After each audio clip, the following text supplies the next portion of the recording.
Hello and welcome back to Reactivity TV. I'm Amy Albero and I'm a licensed therapist.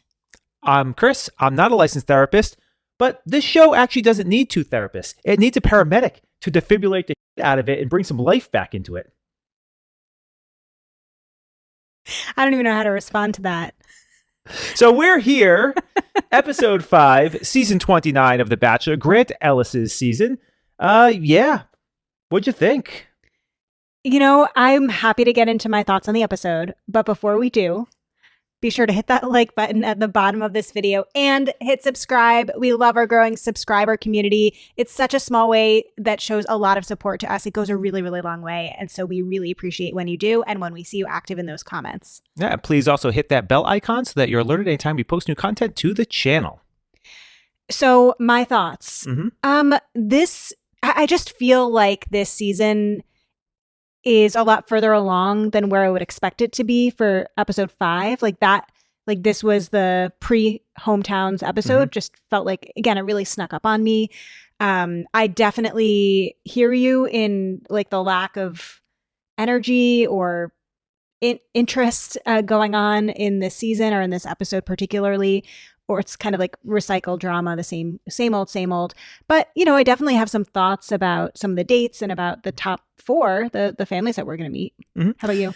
Yeah, I think one of the notable things for me was that Grant even seemed like he was showing up low energy on these dates. Like it just kind of felt like tired. Yeah, I think he's tired. I think he's probably tired of the drama. Not there's been like a ton, but it's been pretty, it's not even like interesting drama. It just like when he showed up to his dates, each one of the dates, it just felt like he was low energy. And so how do you get everybody else, pumped up when the lead is so low energy? But I actually thought this might have been low key his strongest performance as the lead. And so I've got actually a lot of really positive things to say about Grant.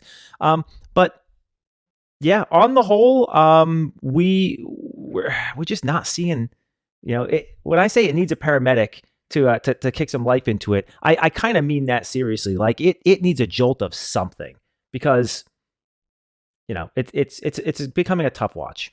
Well, maybe we'll get it with the families next week. I hope so. So let's move right into good date, bad date, shall we? Yeah. So we get 3 dates as always, 2 one-on-ones and 1 group date. The first one-on-one date is the classic helicopter date, and it rolls into a second castle. They're at a castle and they go to a different castle, and then they do some sort of like princessy, dress up into sort of a dance, into a dinner, and that's the date. What do you think? Pretty standard Bachelor date. We see one every episode, whether it's called the princess date or the pretty woman date or something like that. Well, the pretty woman date, she gets to keep the clothes. Did she get to keep this dress? Unclear. Okay. They didn't specify, and she didn't come back with thousands of shopping bags. Yeah. That would have really made Carolina feel some type of way. But overall, as a date, kind of taking a VIP mode of transportation to kind of be styled by a like professional stylist to royalty, and then to go to a ball or a gala and have a private dinner. I mean, can't beat this date. Lots of time to spend one-on-one, a little bit of wish fulfillment that happens. Not necessarily something that you can necessarily replicate, but again, if you were to break it down in the way that I just did, like it could happen in the real world. Yeah, I think that this is, generally speaking, it's a pretty decent date. We know we've done the helicopter date many times. We know that our opinions on the helicopter date are that they're not as private as you think they are. But, it is some kind of alone time if you ignore the fact that the pilot's there. What I liked about this one over some of the others was that they actually had the dual headsets and they weren't sharing the microphone, right? Well, and the helicopter wasn't the whole date. We've seen that like as the main focal point of the date. Yeah, I mean, it gets a nice private dinner, so that, pumps it up a pretty significant amount. I think that let's go and play dress up is cute, but I feel like there's just more meat that can be had on it than what they were doing. And I thought the kind of ball gala again, as a concept, it works better than how it was actually executed. But on the whole, I agree with you. Like if this is executed well, I think it's a pretty solid date across the board. But it's certainly not really an attainable date for most people. So that you gotta knock it for that. So yeah, the group date was should we call it like a Renaissance fair style event where they're playing a bunch of like cool ish games that are throwing logs and ring toss on the antlers and cultural like a cultural date. Yeah.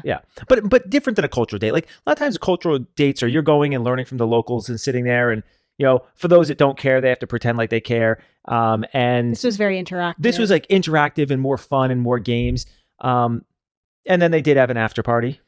Yeah, I liked this one.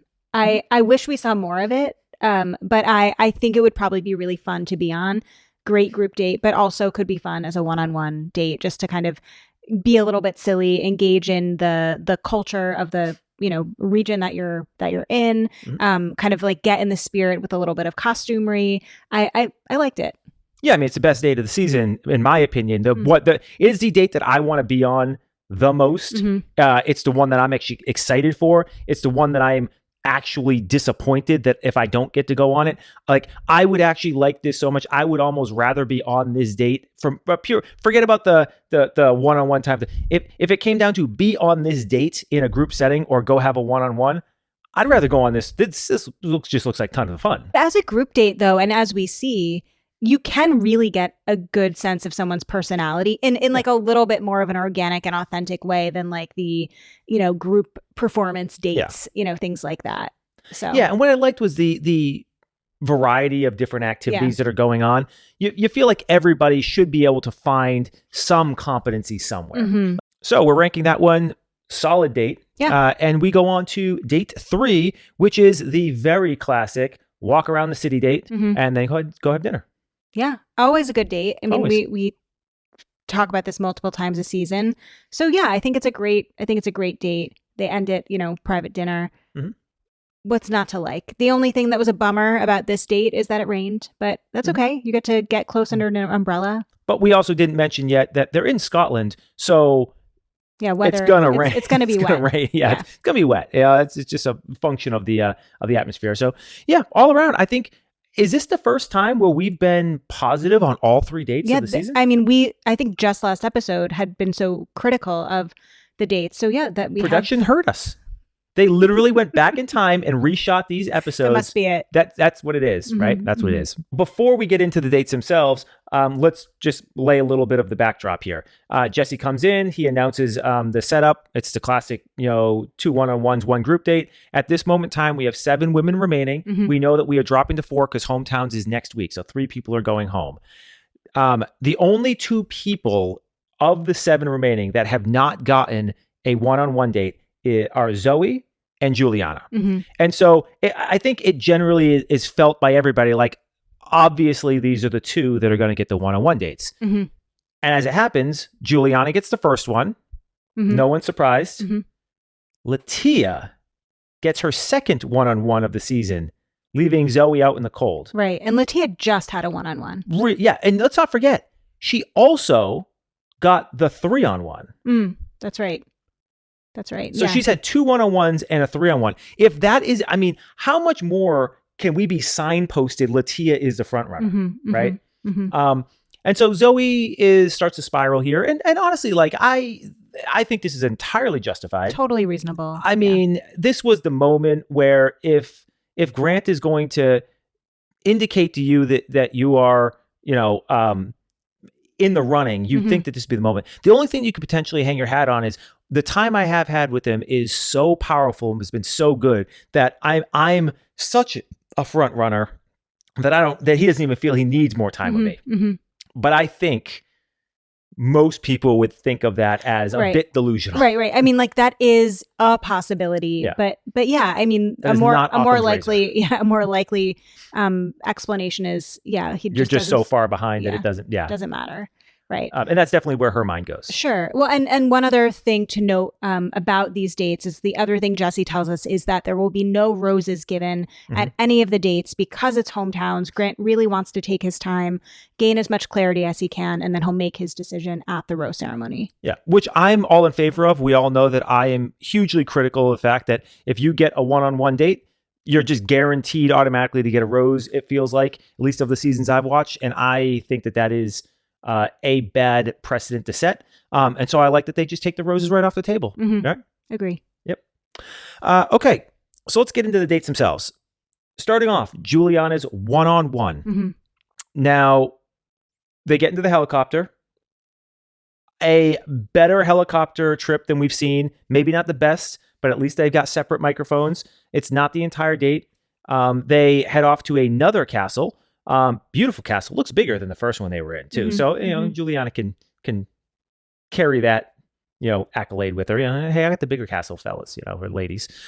Anyway, so they land at the castle and they do the pretty woman, let's go get dressed up. They lead into a ball, into a ball, whatever, where they have a bunch of dancers and they're just kind of wiggling on the dance floor. And that's kind of sounded that's the daytime activity. Not a whole lot to say here.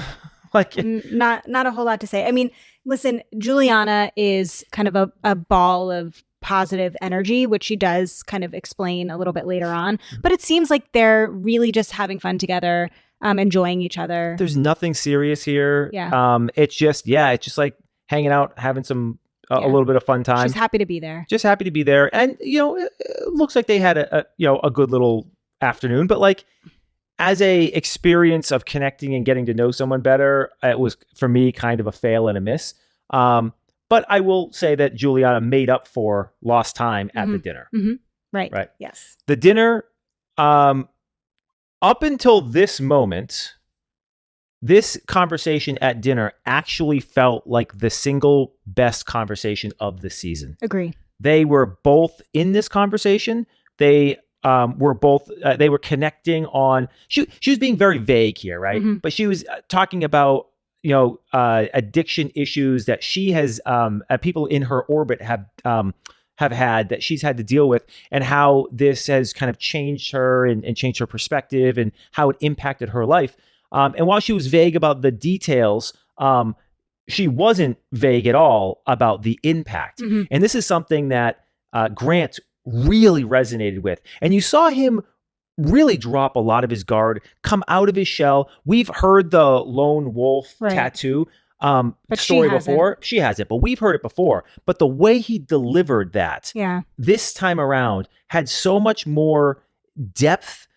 He conveyed more depth and meaning and gave us a deeper understanding of what it all meant than what we've heard previously in the season. And that to me was like, oh, there's something going on here that is really special. Like they're really connecting right now. But you tell me, am I reading too much into it? No, I think so. I mean, he says later on, like, it's like looking at a reflection of myself. And I think that there is a double meaning there. I think that there's a way to say, like, I resonate so strongly in what this person is saying, but almost in her sharing her experience that he also feels validated and seen. Like, and I think because, carrying this around for himself and feeling so lonely by it, having someone else uniquely understand that almost exact experience, emotional experience, again, has to heal something as well. And that's why, so much healing happens in community, happens in groups, because being able to see ourselves reflected in other people's struggle is really powerful and is really meaningful. And you can see like the interaction here, the symbiosis happening of both of them, like getting this from one another. It was really powerful. Yeah, I love the whole thing. And at this moment, as this date is coming to an end, I'm saying to myself, Juliana feels like she just launched herself, into easily hometowns. But, we're talking top 2, top 3 type situation. Right. But it felt real. It felt genuine. It didn't feel like, a trauma dump type thing. It actually felt important to understanding Juliana and who she is, not just some like exchange she was doing to get a ticket to hometowns. Like it felt really relevant. He felt, as you said, so in it. They both felt so in it together.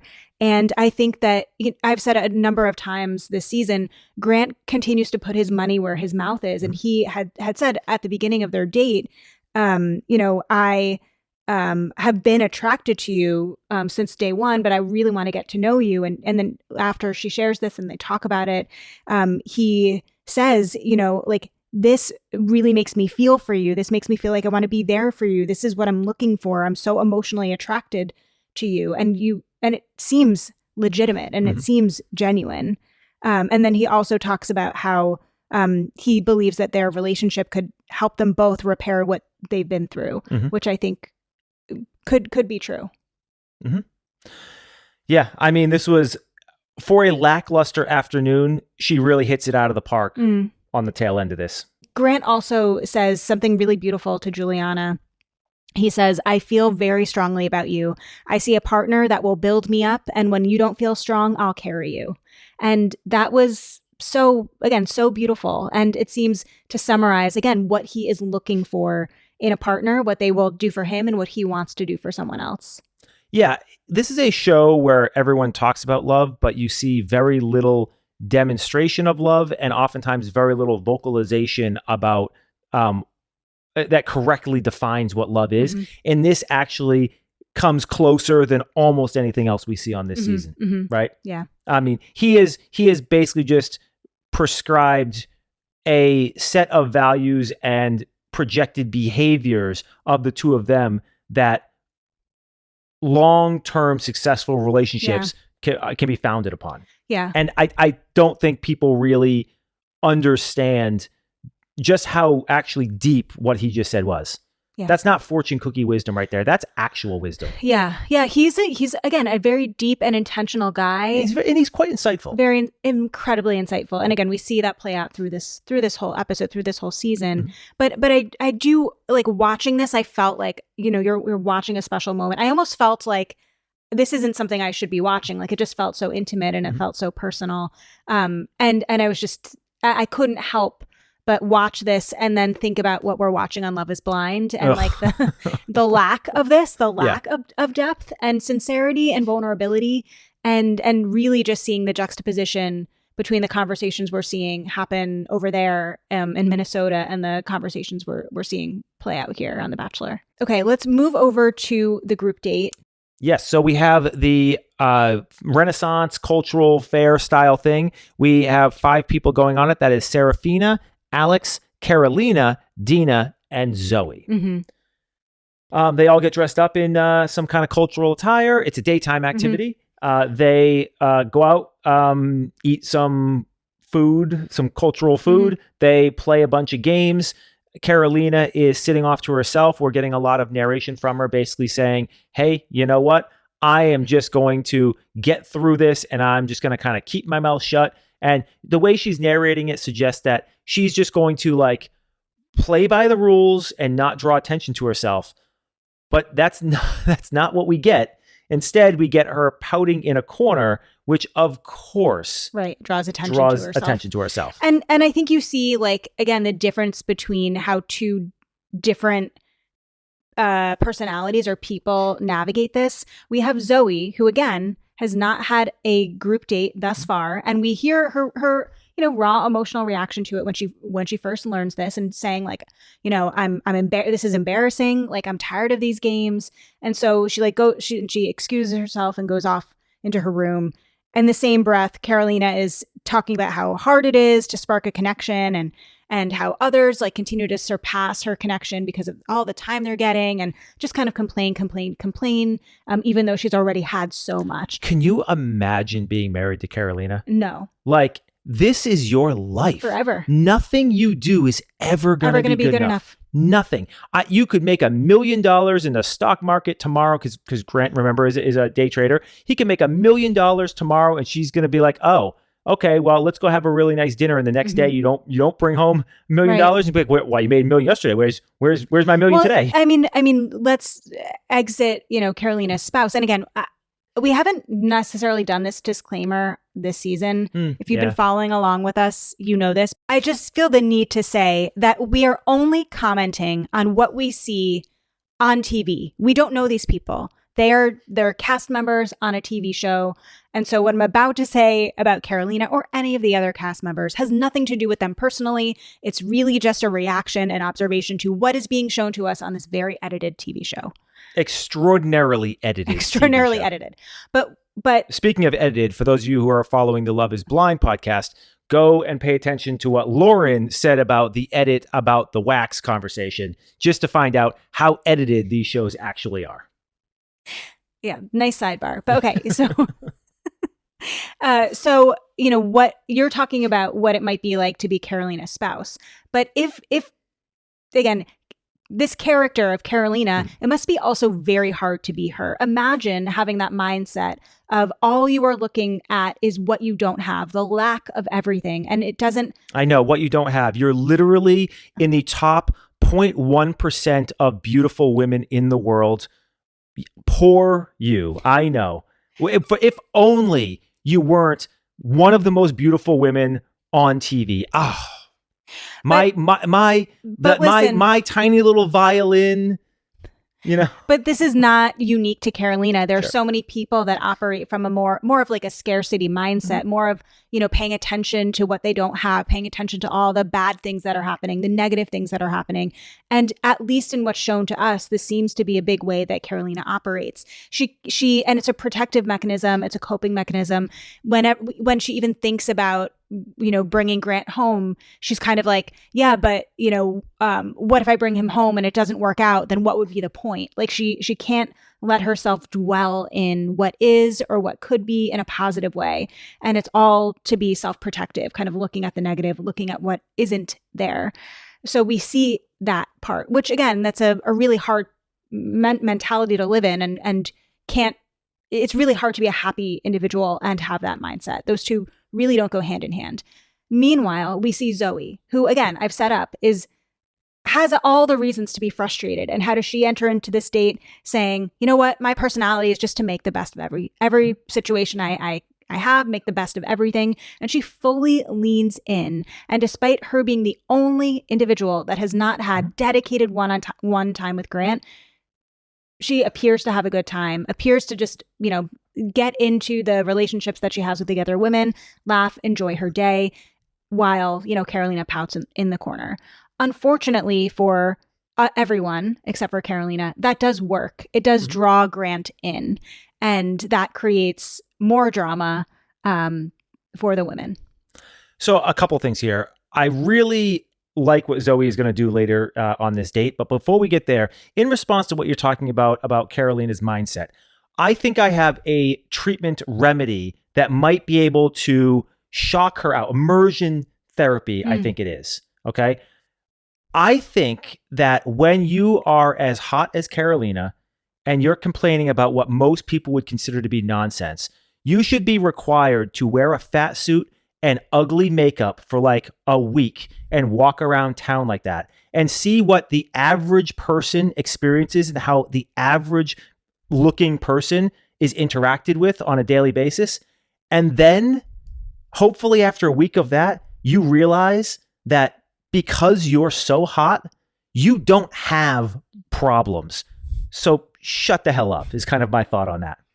Is that fair? I mean, can you prescribe that as a therapist? Can you prescribe that as therapy? I mean, there's so many problematic things with what you just outlined, but I hear what you're saying. She doesn't have... All of us average people, most of our viewers, we're all somewhere around average, and I think we all can agree that we are treated significantly worse on a daily basis than somebody like There is such a thing as pretty privilege. Oh, yeah. And she might not have the... experience or even the perspective that certain things may come more easy to her. She lives life with an easy button. That was easy. That was easy. That was easy. Listen, I don't, perhaps. But yeah, I mean, I think she could benefit from a fat suit and some ugly makeup. From just adopting a different perspective, really trying to operate from a place of empathy. I mean, all these things could be super helpful to her broadening her perspective. This is why late blooming ugly ducklings are always like the best people later, because they knew what it was like to be ugly and be picked on. And then when they became hot later, they've never forgotten like what it's like to be on the other side, and they use their hotness for good. And like, those are the real heroes in the world. Those are the real Superman and Batmans in our world. The people who were ugly became hot and used their hotness for good. Okay. So. Not going with me on that one? It's been a long week so far today. Today has been a long week. It's been a crazy long week, yes. You're right. Okay, so Carolina draws Grant in. Grant, initially, I was like, yes, Grant, let's go. He what a sucker this guy is. You know, engages her a little bit. And then he's sort of like, I thought he was going to be like, come on, like, let's go.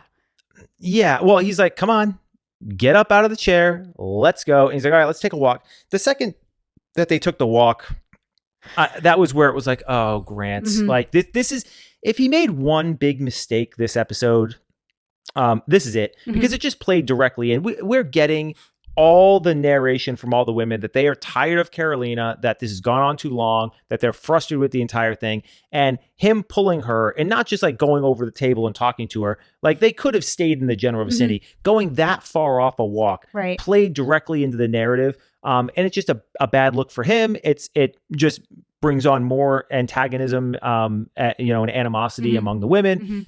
So it's just just all around bad. Yeah. And listen, she's like baiting him for validation this whole time. And basically, talking about how, she, you already know what you want. It doesn't feel like it's me. I feel like it's so obvious it's not me. And he's not necessarily disagreeing with her. He's saying, I feel like we did have a really strong connection, but you keep sort of removing yourself from opportunities to continue to build it. And I was like, okay, all right. I loved this answer, right? What I would have loved is if he didn't do this far away from everybody else. Right. And he does say, like, I don't know if you want to be here. But like, I think it's important that we talk about this stuff. And that gives her, and he gives her enough validation, I think, to at least see it through to the end of the evening. But at this point, they've used basically all the time that's left in the day. And it's Scotland, so it rains. And so it rained. They got rained out. And I think the other thing that was particularly frustrating for this group of women is, again, hometowns. And so they're not getting to further their connection, have any conversations that they need to be having, because once again, Carolina monopolizes Grant's time. Yep. So we go into the after party. And so this is where I'm going to defend Carolina a little bit. The girls all came in with an axe to grind. They, from the edit we saw, they were excluding her, and Carolina was sitting on the couch because production tells her to sit there, just not engaging. They're not engaging her. And then as as the night's progressing, the girls are actually, it's mostly Dina. It's Dina, Serafina too. Serafina and Dina, right? They're both, antagonizing at this point Carolina. So I'm going to give her a little bit of a, like, listen, she's sitting there quiet, not causing any trouble. Why are you going to poke the bear?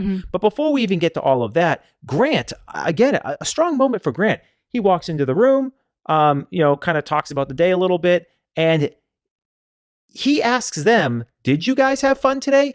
I don't think you guys had fun today. He's at least aware. He's not pretending. He's kind of addressing the elephant in the room.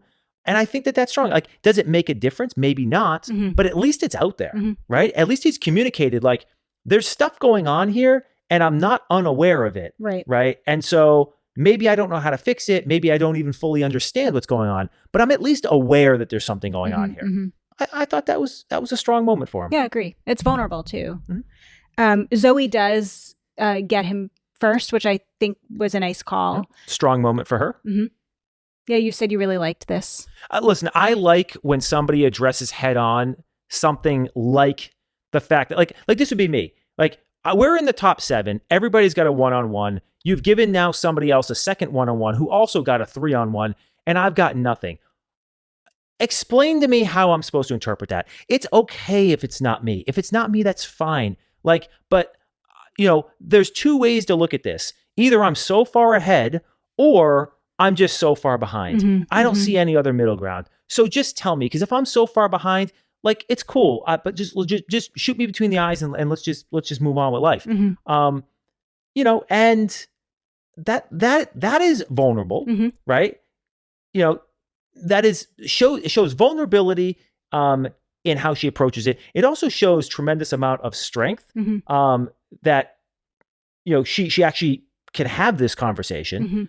Yeah, I thought it was a strong moment for Zoe. And look, I've been very critical of Zoe. Week by week, she's climbing up the ladder. She's the further we get away from her villain at the start of the season, the more she's sort of coming back to a neutral and maybe even a positive view. This is a strong moment for her. Yeah, I agree. And Grant basically says, like, listen, it really just takes one conversation for me to get a better sense of kind of like our connection, or to build a connection, basically. And he kind of points out that they've had some really good conversations lately. And so I guess what he was trying to reassure her with, and now, of course, that we know the outcome, is that maybe it was this... She was far ahead. That she was far enough ahead, and he didn't need extra time with her to prove this out. And again, if hindsight's 20/20, I don't think he needed the extra time with Latia or needed the extra time with Juliana. I think he wanted the extra time with them. Yeah. And wasn't using it as a date to really like further clarify. Yeah. So he had said it only takes one conversation. I have a lot of feelings on that statement. Do you have any? I don't think it only takes one conversation. But I think that one conversation can have a significant impact. So my opinion on this is that I agree with him that one conversation can have a significant impact. I think that you can eliminate people based on one conversation. I don't think you can find your wife in one conversation. I think that you can identify people that would be strong contenders for a potential wife or partner in general, with one conversation. But I view it more as you can find out a lot about a person's values very quickly, and you can eliminate them from, being your potential spouse. Yeah. Well, I mean, maybe he wasn't meaning it literally. Yeah. So he goes on to have some conversations with some of the other women. None of them are like particularly meaningful. What is happening kind of in the backdrop is this drama between the women. Serafina, Carolina, and Dina. That's really what it is. Yeah. The two are poking Carolina. Dina decides that she wants to sort of, take it out into the hallway with Carolina. And you know what? Carolina is masterful. I mean, to argue with her, it's like you're talking to a wall. She it's like dead weight, when you're like trying to help somebody up and they're like dead weight. And that's like what it reminded me. She just gives you nothing back. It's like, and that's the thing is, these girls want to fight with her. Yeah. They want her to say something. She's basically saying nothing. And so they start concocting things, pretending like she said things, putting words in her mouth. And it's like, I didn't say any of that. Like, whatever. Yeah. Like, have at it. The way Carolina fights with these people is the exact same way that I would fight with people in this type of situation. It's just like, okay, you done? Great. Good talk. Yeah. See you tomorrow. Right. So unbothered. I mean, it's such a power move. And that's where like Serafina was trying to, at one point, like just stop, like shut it down. But she was too emotional to be effective at that. But yeah, I mean. Well, the problem is she's like, okay, what Serafina is doing here, right, is she's trying to take power back, right? She's trying to now take like the alpha position of deciding what conversations are going to be said. But the reality is she's doing it from a position of weakness. Yeah. She's already lost, right? She went toe to toe with Carolina. Carolina gave her the Heisman, and Carolina comes out, in the power dynamic between the two of them in this conversation. Carolina has toasted her. I mean, just completely run her over. And now Serafina is trying to take the power back by being the person who's going to dictate whether or not this conversation continues or not. The problem is that Carolina has already shut the conversation down, right? Serafina is not actually fighting with Carolina. Serafina is actually now fighting with Dina, right? And the other people who are trying to still engage, right? And so this is just it's such an interesting dynamic interplay with like the power dynamics that are going on here. And I doubt Serafina really even like understood what she was doing. No, I think she really just wanted it to end. Yeah, but she completely kind of fell on her face here pretty hard. Yeah. But yeah, I mean, I didn't. There are episodes where I can be really down on Carolina. This wasn't one for me. This date or this episode? This episode. I felt like she, in her lack of engagement, was powerful, and she didn't give anybody anything to fight over. Like, she really didn't. They just reacted to her. I mean, she is living rent-free in all their brains. That is true. Yeah. Now, what I would say is that she was still, she was still not being appropriate in how she was attacking. I mean, so, she's not without fault here. She's not getting my rose or anything. Right. But I'm just saying, like, there are episodes where I feel like she was much more active instigator. Sure. Into the dynamics, and this I just felt like she really achieved a lot by doing very little. And so I really don't think that she instigated it in ways that she had before. Yeah. I would agree with that. Dina, though, disagrees, and she feels so strongly about this that she decides that, Grant needs to know. And she does it in this roundabout, vague way. Has this ever worked for any contestant? Well, apparently this might be the one and only time. But Grant comes away saying, like, listen, if there's any woman I trust here for their word, it's Dina. And not only has Dina said these things, other women have issues with Carolina. So maybe Carolina's the problem. It's like, okay, 5 episodes in. I miss Parisa.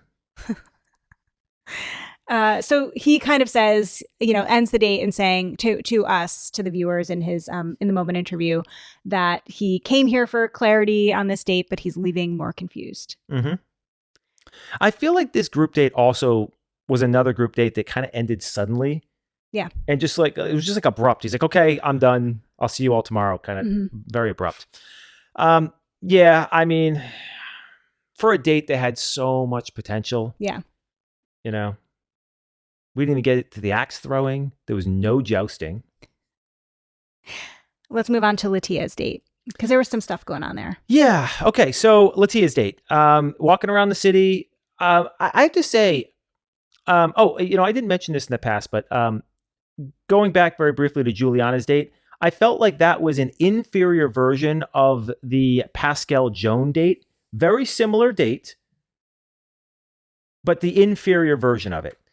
Contrast that against this date, where I actually thought this date was one of the better versions of the walking around the city, right? It just felt a little bit more, it felt less forced and contrived. It felt like they really were just like, and we all know it's still contrived, but like, it felt like they really were kind of walking around and interacting in interesting ways where production wasn't just like throwing the little kid with the soccer ball in front of them. Yeah. It's just like, oh, okay, come on. Like, we know. Agreed. Like, this just felt more like, we are just exploring the city. Well, they just have more of a natural connection. Yeah. So it makes sense. Felt easy. Yeah. Latia is just an easy person to be around. Yeah. It feels like she's warm and genuine. It feels, and it does feel like they have a actual, real, true connection. No, agree. Yeah. So not much eventful happens like during their daytime. He makes some comments about, she's someone that I can see as my wife. I could come home to her. It would be home. It would feel like home. So he's really high on Latia. They have a strong connection. I think we all believe at this point that she's number one right now. Yeah, I think so. Yeah. So really the heart of their date comes in at the night portion, where really Latia wants to share with him a really big part of her identity and of her family and values. And that is that her family is conservative and very religious, and they are members of the Church of Jesus Christ of Latter-day Saints, yes. Also known as Mormon. Yes. and she has only dated people from LDS, and this would be the first man that she has dated that is not part of their church. Yes. Grant asks a great question. How did that this shape you as a woman?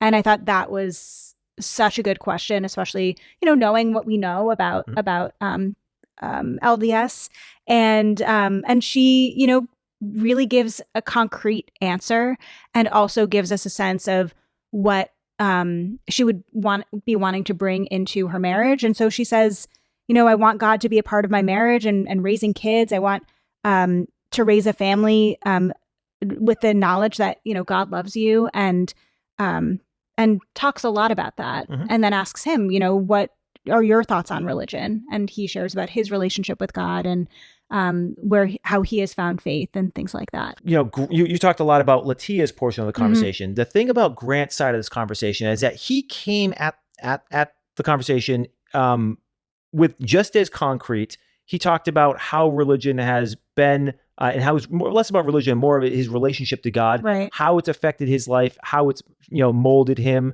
and how it's gotten him through various different points in time in his life. And these were not just like platitudes. No. These didn't feel like moments where it's like, okay, I got to connect, so I'm going to say some generically vague stuff.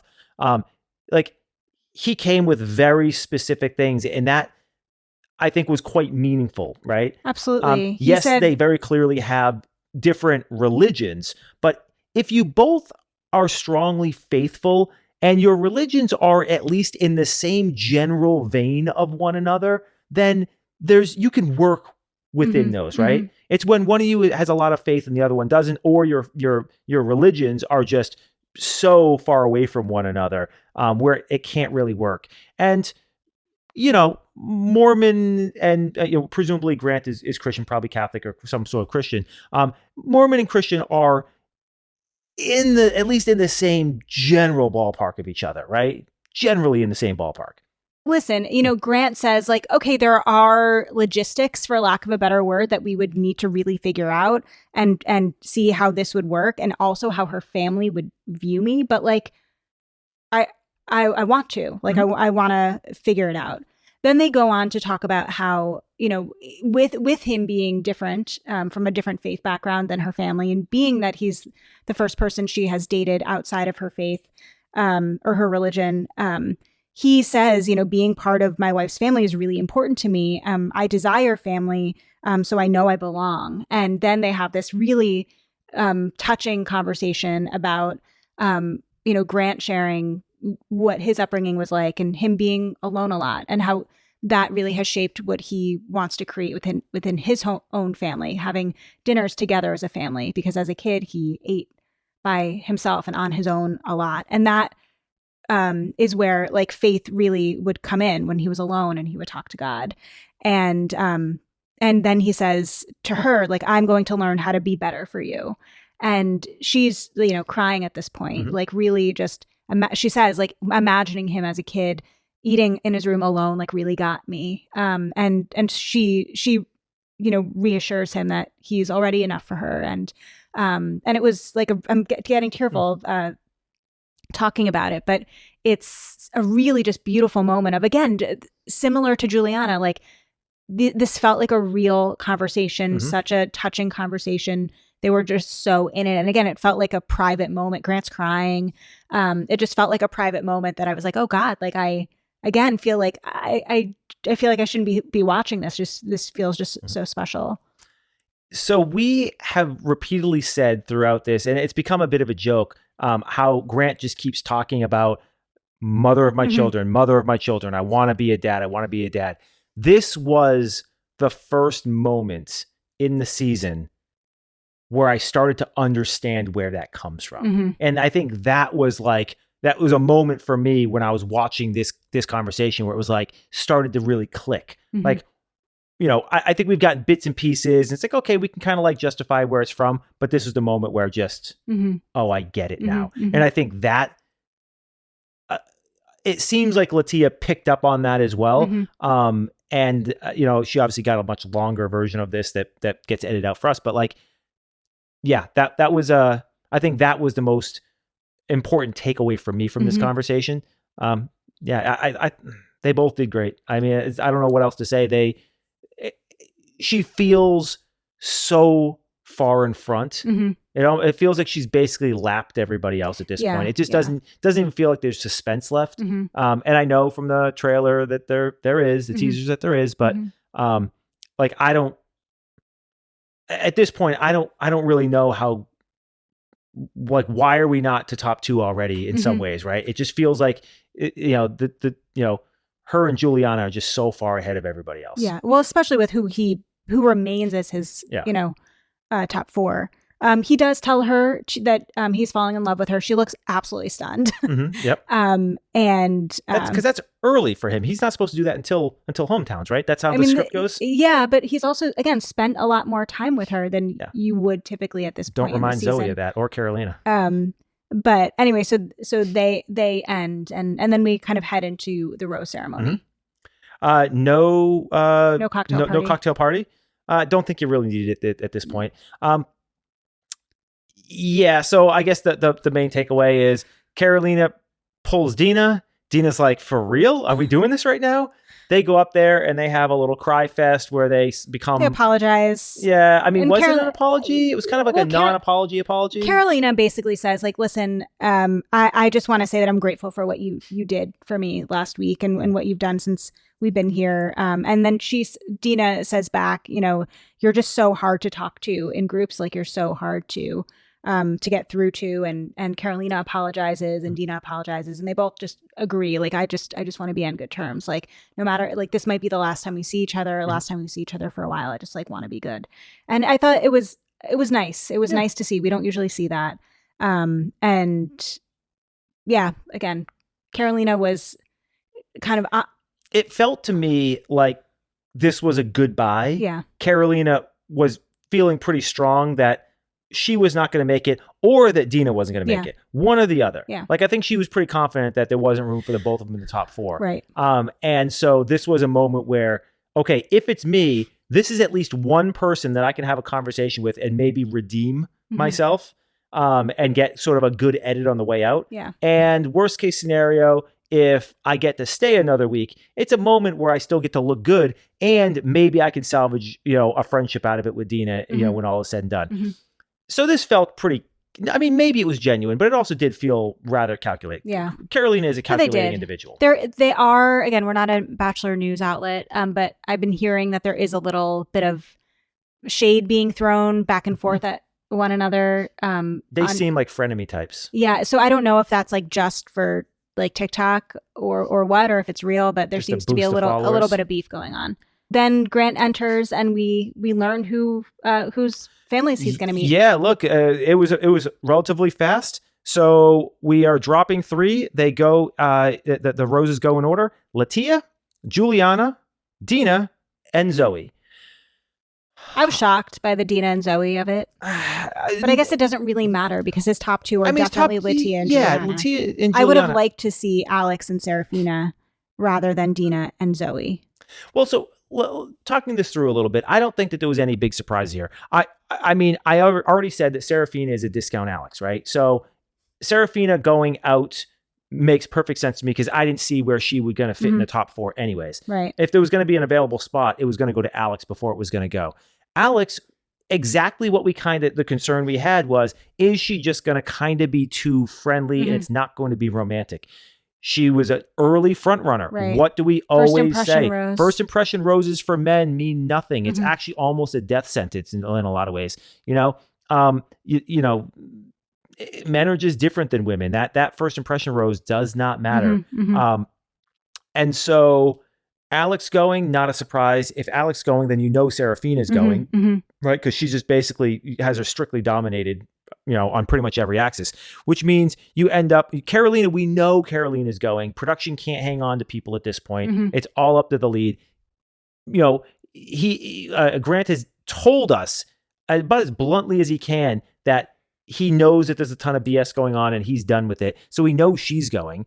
So Zoe had a villain edit at the start, but they've had a lot of good conversations and he's never known about the Zoe drama. So she just it was so minimal now. In hindsight, it was minimal, and she hasn't caused any drama since. And so like, yeah, like, I can see why he would want to keep Zoe around. Mm-hmm. Dina is kind of the surprising one here because they don't share any values. They want a completely different life.